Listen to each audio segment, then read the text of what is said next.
Have you ever been scammed? Well, odds are you have been. You may not know it, but there are only two types of people today in this state: those who have been scammed and those who will be scammed. We're going to take a little look into the world of fraud and scams today. My name is Elliot Greenblatt. Some people call me Mr. Scammer because for the past 3 years, I've served as the coordinator for Vermont's AARP Fraud Watch Network. So we're going to take a look today again at what is happening in Vermont in the world of fraud. We're going to start with something called the gift card scam. The gift card scam is a very simple one. It takes place in the typical store, usually a place like Walmart or a multi-purpose drugstore. What we find some of the con artists are doing is they're going to these racks, they're copying down those numbers, and then they're checking to see whether or not the card has been activated. As soon as the card is activated, in other words, as soon as the cashier has made that card active, the con artist then validates the activation and cashes in on the money on the card. So when you go to use the card or an individual that you give the card to tries to use it, they find the card is empty and there's no value to it. What we recommend is that instead of using the cards that are at the rack, go to the clerk if it's a department store or a large business and purchase a card directly from the clerk. For example, if you're at a Walmart store, buy a Walmart gift card from the clerk at the cashier's position. If you're at a restaurant and the restaurant offers gift cards, buy it at the restaurant level rather than using the cards that are on the racks. That way you're protecting your purchase and you will be safer and the money will be guaranteed. Another fraud that we're seeing a lot of these days has to do with mass market reviews. I'm sure most people have gone online to check out a product to find out if it's a good product or not, and you read the reviews that are present on Amazon or some other websites. Many times these reviews are not accurate. In fact, they've been staged. In some cases, a business will actually ask people to provide good reviews of their products or their business, or they will pay people to do that. In other cases, they'll go the reverse. When a competitor's involved, they will pay for a person to write a poor review on a competitor. What we do is we urge you not to use the reviews that you see on general websites, such as Amazon. If you're interested in reviews on a product, go to a known product reviewer, such as Consumer Reports, or it might be CNET, which reviews electronic equipment and computers. A third area that we're seeing a number of scams this year is in the area of seasonal job offers and easy credit. It's a time of year when people are looking for a little bit of extra cash, and they're looking for the opportunity to probably delay payments on items. That opens up a great opportunity for the con artist.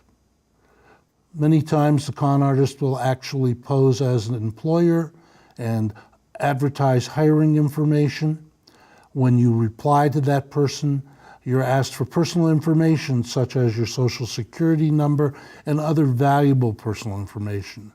The result is you're giving the information to a fraudulent person, and the person can then use it to deceive you, to commit identity theft, and to steal from you. So we urge you to be very careful when you're responding to a job offer. The same thing is true when you see the opportunity to gain credit with a special credit card or special delayed payments. Be very wary when you don't see a legitimate company's name that you are familiar with. And we always urge people, be very careful when you're providing any kind of personal information, either online, on the telephone, or through the mail. We've recently seen the growth of a new type of offer that is very questionable, and it's called an e-card, an electronic card. It's similar to a gift card, only you receive a notice online through an email that you're entitled to either a small amount of money or a gift through some vendor. We ask that people be very careful when they see these e-cards. Again, these are things that quite often are being used to gain information from you. In fact, usually the e-card that's being offered may state a particular value, such as $50 or $100, and say all you have to do is answer a few questions. What you find out is that it's not actually a gift card that's cash or money, but it's a gift card that provides you the opportunity to receive magazines or some other product with a good discount to it. In the meantime, the person that's making the offer is collecting information about you, about your family, about your personal likes and dislikes. So be very careful.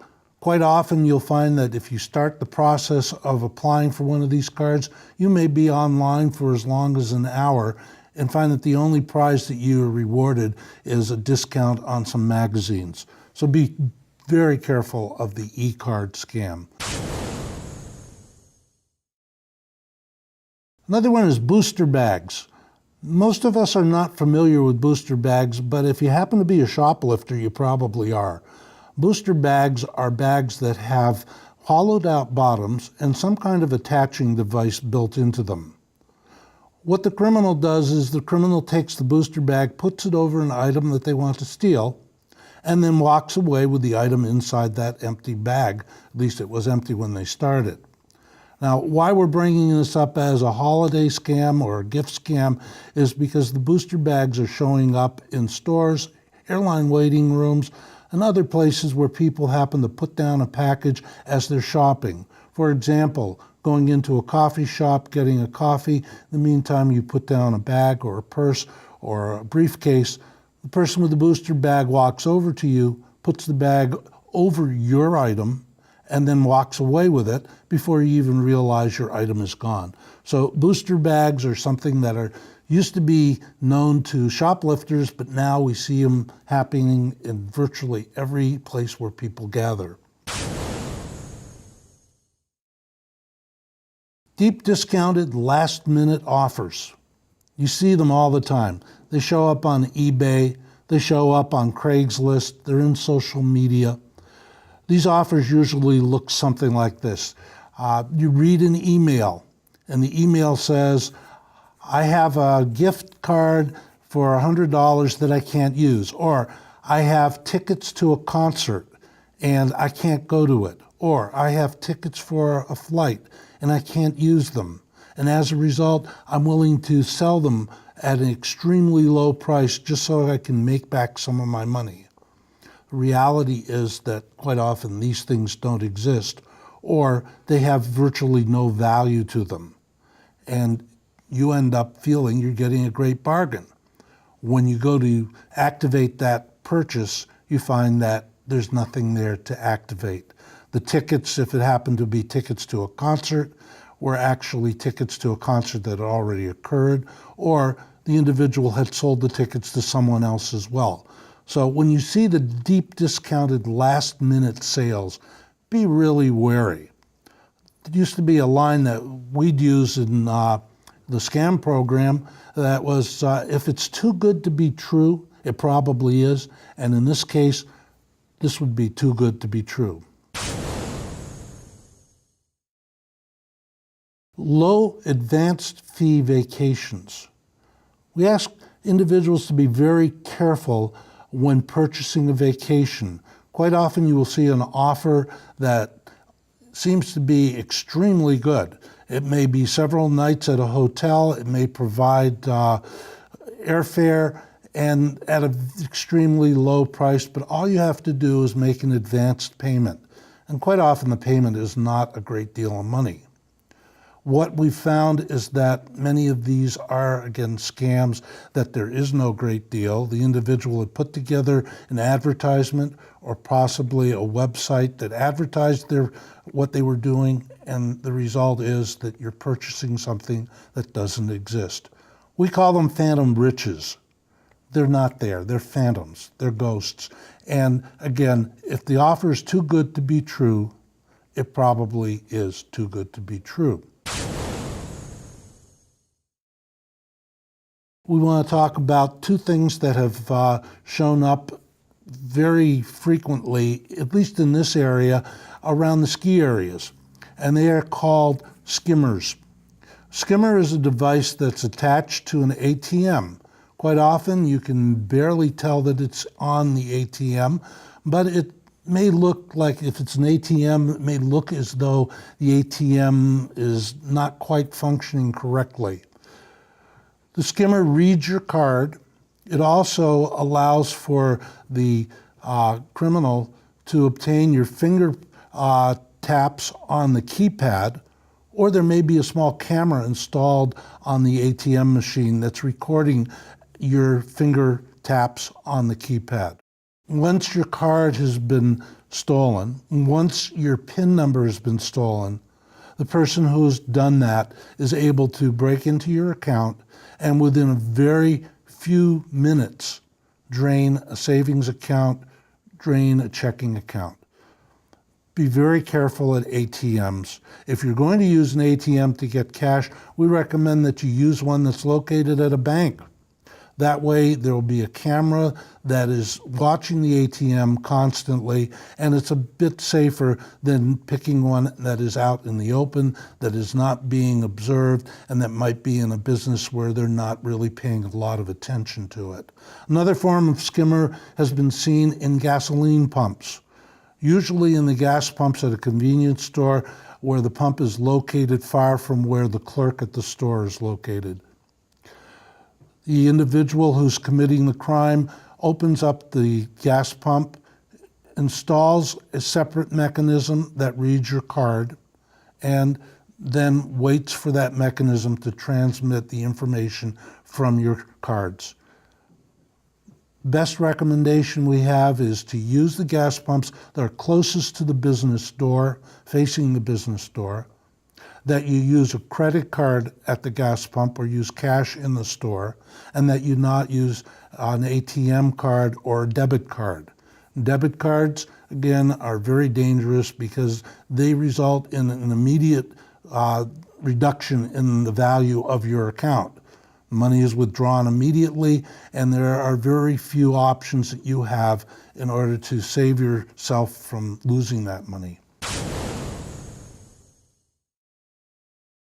The final item in this list is something called a SCALP bot. And a SCALP bot is a computer-driven program that allows for an individual to use the computer to buy items such as concert tickets or hard-to-find items that are very hot sales items. For example, there are a number of holiday toys that are on the market today that are virtually impossible to buy in stores. And the reason why is people with these scalping bots are able to purchase them and then sell the items that they've purchased online at a site like eBay. So an item that might cost as little as $10 suddenly shows up on eBay at $100, $200, or much more. It's not legal, but it is something that individuals are able to do because literally they corner the market on hard-to-get items. The suggestion here is to look for other items or wait until the supply of the item that you're going to buy is more readily available, but not to cave in to people who literally are holding you ransom by trying to sell you an item that you could normally buy for $10 at a much more inflated price. So let's take advantage now of probably the easiest way to do shopping this season, or really in any season, and that's doing it online. But beware of the fraudulent website. and the fraudulent sales ploys. Con artists have become very good at creating websites and also taking your money, making you think that the money that you're paying is at a legitimate business. So let's take a minute and see how this happens. You know why I just love the holidays? Because everybody goes crazy for online deals. But you know who really makes bank? This guy.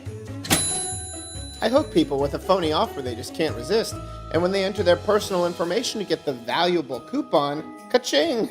I know, right? It looks so real. It's not real. It's fake. I made it. Get tips to avoid online shopping scams at the AARP Fraud Watch Network. It's so nice to be naughty.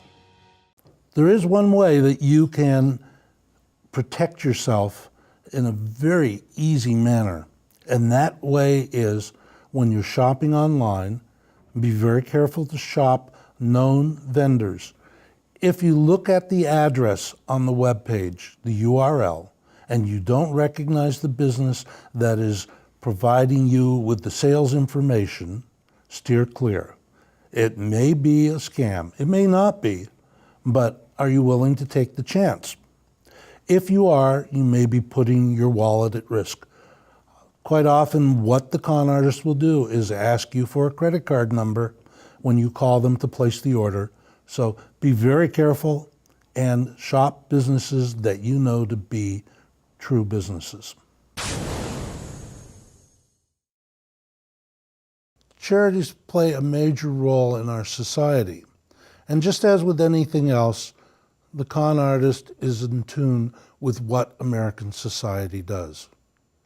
It becomes a very serious issue when we find out that our hard-earned money, which we feel can go to help people, actually is going to help not the victim, but the con artist. And in many cases, con artists have been successful at playing to the sympathies of individuals. Whenever there's a tragedy, whenever there's a natural disaster, when the hurricanes hit Florida, Texas, and the Caribbean, we found a lot of charities raising money, but we also saw a lot of con artists raising money. Vince doesn't look like a charity worker, and his so-called charity work has landed him in a Nevada prison, where he's serving a 2-year sentence for telephone fraud.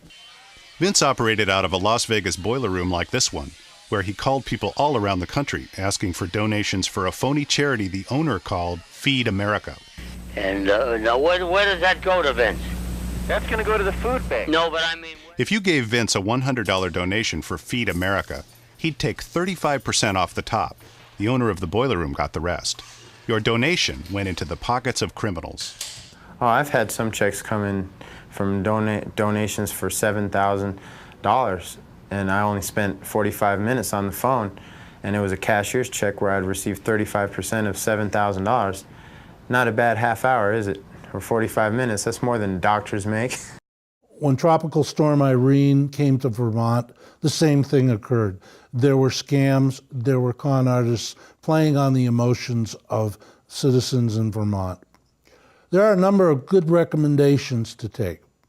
First of all, if you're really in doubt as to who you want to make a donation to, keep the money local. There are usually plenty of organizations, food shelves, care groups that can use money to assist them in the good deeds in your own community.